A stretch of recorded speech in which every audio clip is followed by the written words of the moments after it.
Now I'm talking about pillar number 4 in the NutraChallenge, and that is sleep.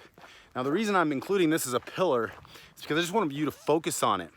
I want you to make sure that you're getting 7 to 8 hours of sleep every night. I mean, minimum 7. And in the winter time, you know what I've been getting? About 9, 10.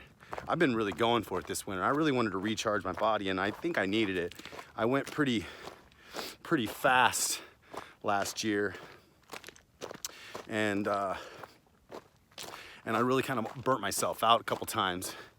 And I don't know if you've ever felt that, but I kind of go all in and then burn myself out. And so this is why I'm actually doing the NutraChallenge like this, because I need to do something to where I'm not going to burn out.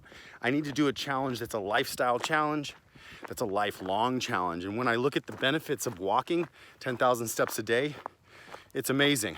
And eating a Nutratarian diet, it's supposedly reverses a lot of diseases out there. If you guys want to look in more to the Nutratarian diet, now I coined the term Nutratarian because of Complete Nutra and the NutraChallenge.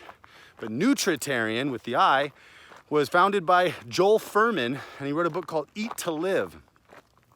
And check it out. It's basically the entire Nutratarian diet. So if you want to look at how to eat, I can grab some of Dr. Fuhrman's meal plans probably for this challenge. But if you're on another kind of a diet, you could still focus on being a Nutratarian during this challenge just by eating nutrient-dense foods during the days of the challenge, okay? So that's it. But pillar number 4 is sleep. And the reason that I put that in there is because lack of sleep, research is finding that lack of sleep is leading to a lot of degenerative diseases. In fact, they're finding an amyloid beta protein. There's a TED talk, check it out. This amyloid beta protein builds up on our neurons because what happens is our circulatory system runs throughout our entire body, even in our brain. But there's a parallel system right next to our circulatory system called our lymphatic system. And our lymphatic system flushes all the toxins out of our body.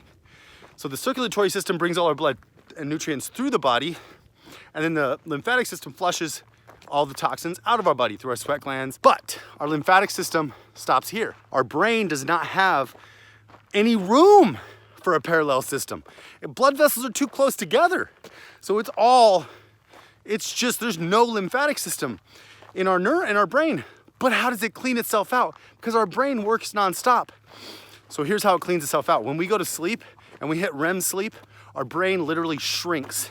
And the fluid that is around our brain flushes through our brain and cleans off, like scrubs the neurons, and cleans off this amyloid beta protein that builds up on the neurons.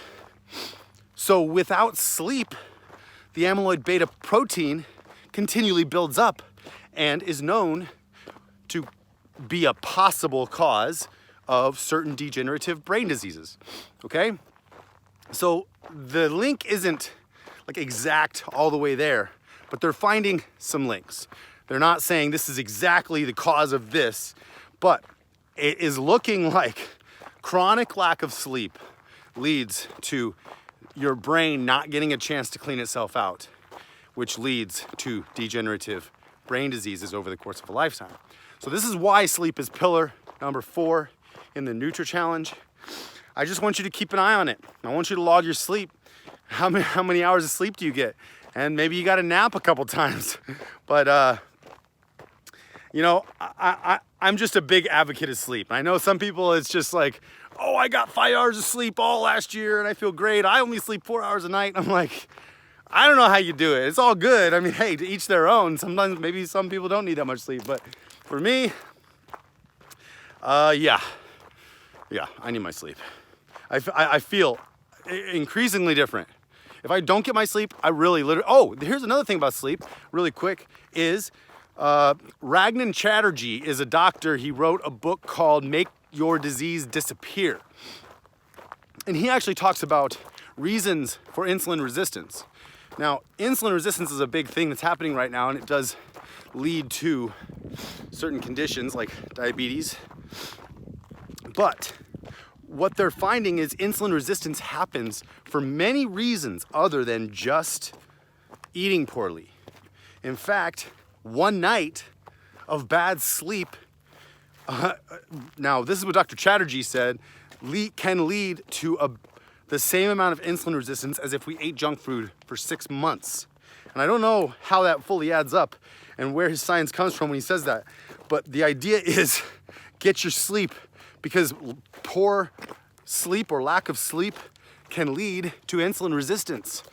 And insulin resistance then leads to other conditions, right? Insulin resistance happens first before the other conditions happen. So sometimes people think obesity happens because of diabetes, or you get diabetes because you're obese. But no, in fact, you don't get diabetes because you're obese, technically. Diabetes happens first, causes insulin resistance, and the insulin resistance causes your body to store fat in different ways.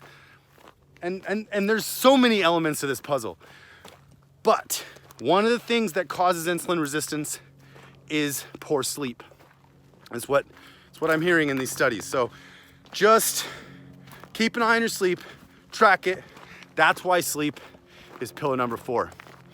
So join me on the NutraChallenge. I know you can click on a button on this page and sign up. There's a form.